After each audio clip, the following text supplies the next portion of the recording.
assalamualaikum teman-teman semuanya.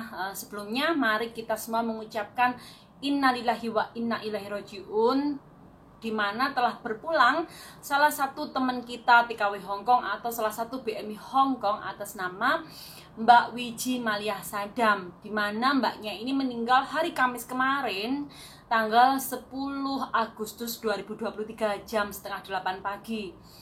Dimana menurut berita yang beredar, Mbak Wiji ini atau yang dikenal Mbak Lia ini mengalami pembuluh darah yang pecah. Jadi meninggalnya itu di rumah sakit. Sebenarnya banyak beredar di Facebook ataupun di sosmed lainnya jenazah mbaknya ya yang masih terbaring di rumah sakit. Bahkan majikannya juga menangis. Tapi saya tidak men-share di video ini ya, karena itu berita sedih. Jadi kita cukup mengucapkan bela sungkawa. Semoga amal beliau diterima di sisi Allah SWT dan diampuni segala dosa-dosa yang telah dilakukannya selama di dunia ini. Dan mari kita doakan semoga KJRI segera mengurus jenazah beliau sehingga jenazah beliau ini segera bisa dipertemukan dengan keluarganya yang berada di Magetan. Jadi mbaknya ini berasal dari Magetan, Jawa Timur ya. Jadi untuk teman-teman semuanya, kita ya yang merantau ke luar negeri ini, yang menjadi seorang TKW entah itu Hong Kong, Singapura, Malaysia, Taiwan, Korea, Jepang atau manapun, yang namanya maut, rezeki, takdir itu semua udah ditetapkan ya sama Allah Subhanahu wa taala. Intinya kita hanya bisa berdoa, berhati-hati kerja di negeri orang. Bila mana kalian tuh merasakan badan kalian tuh merasa nggak sehat atau kalian tidak enak badan, segera kalian ngomong ke majikan kalian untuk segera periksa ke dokter ya. Misal majikan kalian itu nggak mau nih ngasih uang untuk berobat kalian kan punya gaji tuh, mengalah lah, bayar sendiri pakai uang kalian untuk berobat supaya kalian tuh tahu tuh kondisi badan kalian, oh kalian tuh sakit apa ya, biar segera tertangani oleh pihak dokter gitu ya. Untuk kalian yang TKW Hongkong, misal kalian kalau berobat di dokter di bawah nih yang dokter yang umum itu biasanya kan mahal tuh, paling murah kan $300-350.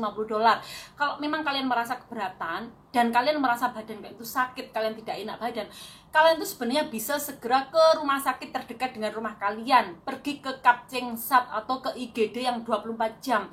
Kalian tinggal kasih KTP kalian ngomong keluh kesah penyakit apa yang kalian rasakan, nanti kalian dikasih obat dan tidak sampai $200 ya berobat ke rumah sakit itu di Hong Kong. Bila mana ternyata nanti penyakit kalian itu nggak kunjung sembuh nih dalam waktu 3 hari sampai 1 minggu, biasanya kalian itu disuruh sama dokter, nanti kalau minum obat ini nggak sembuh segera kembali ke sini gitu ya. Itu karena pengalaman saya waktu saya sakit datang ke Kapcengsat ya, itu penyakit saya itu minum obat sampai hampir 1 minggu itu nggak ada sembuhnya. Kemudian saya kembali lagi ke Kapcengsat atau ke UGD ya 24 jam, sama dokter ditangani lagi itu, diperiksa dari mulai urin, darah, kita langsung di rongsen dada atau apa. Pokoknya kalau ada misal nih something wrong yang dengan nggak beres sama badan kita sama dokter biasanya langsung disuruh ngamar. Ini kisah nyata saya sendiri ya, karena waktu itu saya badannya benar-benar sakit, berobat ke dokter di bawah rumah itu 3 kali nggak sembuh. Kemudian saya ke rumah sakit cuma dikasih obat, dibilang nanti kalau nggak sampai 1 minggu nggak sembuh pulang lagi ya, berobat lagi ke rumah sakit. Tapi ternyata di rumah sampai 3 hari badan saya itu semakin sakit, saya muntah nggak pernah berhenti, nggak doyan makan, badan lemas. Akhirnya saya sama majikan dibawa lagi ke rumah sakit dan kemudian dicek urin, darah, di rongsen. Ternyata dokter melihat ada sesuatu kejanggalan di tubuh saya, makanya dokter langsung menyuruh saya untuk menginap di rumah sakit. Dan waktu itu juga saya langsung mendapatkan kamar. Jadi saya ngamar langsung di rumah sakit, ditangani dokter. Bahkan saya sampai menginap 2 bulan karena penyakit saya belum segera diketemukan. Sampai akhirnya diketemukanlah penyakit saya, yaitu saya kena penyakit autoimun lupus ginjal nefritis, dimana salah satu ginjal saya yang sebelah kiri itu bocor, mengalami banyak protein yang keluar. Karena saya orangnya nggak suka minum air putih, nggak suka makan sayuran, nggak suka makan buah, sukanya makan pedas, minum kopi, makan mie ya.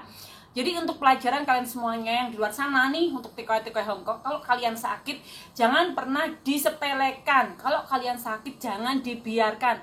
Segera berobat ke dokter, segera ngomong ke majikan. Karena sebenarnya kita kerja di Hongkong itu semua majikan tuh harusnya mengcover kita untuk asuransi. Jadi kalau kita sakit apa itu biasanya ada uang untuk berobat dari pihak asuransi selama majikan kita membelikan asuransi untuk kita. Dan kebanyakan memang harusnya membeli asuransi karena itu memang disarankan oleh pihak imigrasi Hongkong maupun oleh pihak agent.